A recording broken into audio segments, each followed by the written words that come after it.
croix, c'est une mort la plus mystérieuse de l'histoire de l'être humain. Quand le diable a découvert que c'est lui, le Messie, qui devait affronter, il a tout fait pour que Jésus meure autrement qu'à la croix.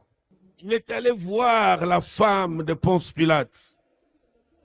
Il a secoué cette femme, dit à ton mari, cet homme-là ne doit pas mourir. Laissez-le partir. Qu'on récupère Barabbas, qu'on le crucifie, mais pas lui. L'objectif, c'était de ne jamais passer à la croix, afin que Colossiens 2, 14, 15 ne se réalise pas. Nous pouvons lire.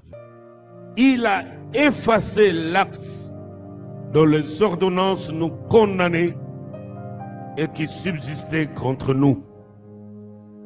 Et il a détruit en le clouant où?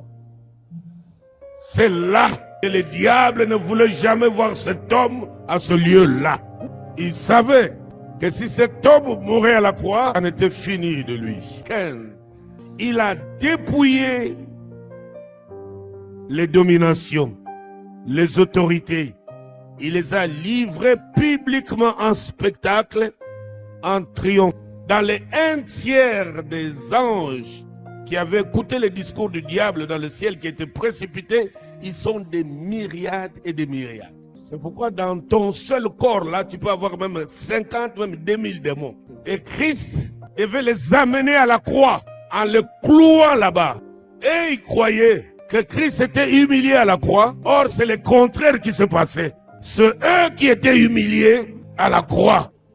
Il s'est laissé aller. Il attendait que la croix arrive. Une fois monté à la croix, et la Bible dit, il les a cloués publiquement pour qu'aucun démon ne vienne par devers toi pour te raconter, non, moi on m'a pas vaincu. J'ai résisté à ces messieurs. Tout devait se passer publiquement au vu de tout le monde. Comme ça, dès qu'ils viennent, tu vas lui dire, attention, quand le diable vient, nous lui rappelons la croix, il fond d'un coup. Et le diable ne voulait pas cela. Parce que non seulement cela, quand Christ monte à la croix, il ne souffre pas seul. Il y a eu un grand mystère qui s'est passé ce jour-là. L'homme de Galilée monte à la croix, il nous associe à sa mort. Quand il descend dans la tombe, il nous ramène tous. Nous allons dans la tombe avec lui. Parce que pendant 3 jours, la vie n'était plus sur la terre. Parce que celui qu'on appelle la vie était dans le séjour de mort. Donc tu ne pouvais pas rester sur terre. Avec quelle vie? Parce que la vie n'était plus là. Et il est sorti avec nous. En lui et avec lui. Ensemble. Pour que là aussi les choses soient claires. Que tout le monde voit que nous sommes ressuscités avec lui. Auquel mystère? Il a promis qu'il ne viendrait pas de la même manière. Qu'il ne viendrait pas naître d'une femme. Ça, c'était la première venue. Maintenant, la seconde venue vient comme roi de rois, seigneur des seigneurs. Il est venu comme fils de Dieu. Il va revenir comme fils de l'homme. Donc, nous sommes à partir de la Pentecôte, l'humanité est rentrée dans la phase qu'on appelle la fin des temps.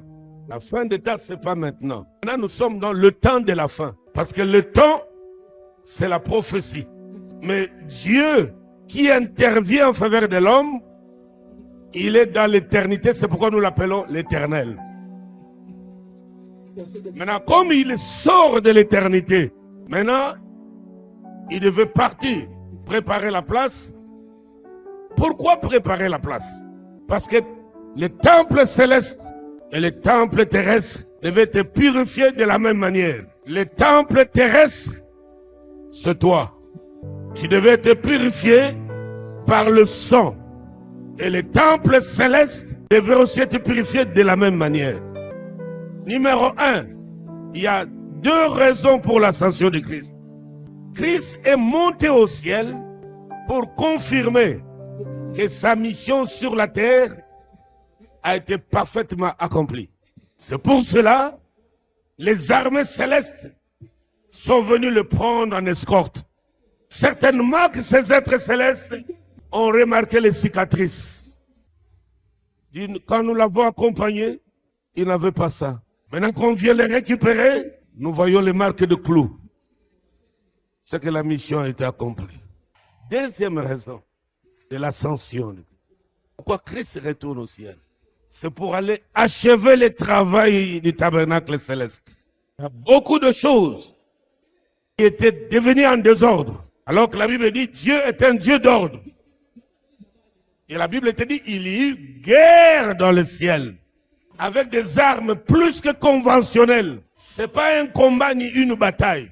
Mais la guerre, l'artillerie lourde, les avions de chasse, les armes hypersoniques. Et ceux qui les manipulent n'ont pas la chair et le sang pour se fatiguer, pour avoir peur, rien. C'est des esprits. Et tous ces dégâts sont passés dans le ciel. Le tabernacle de Dieu a été souillé. Le lieu de culte où on devait brûler les parfums pour l'adorer. Il devait résoudre cette histoire-là par le même sang.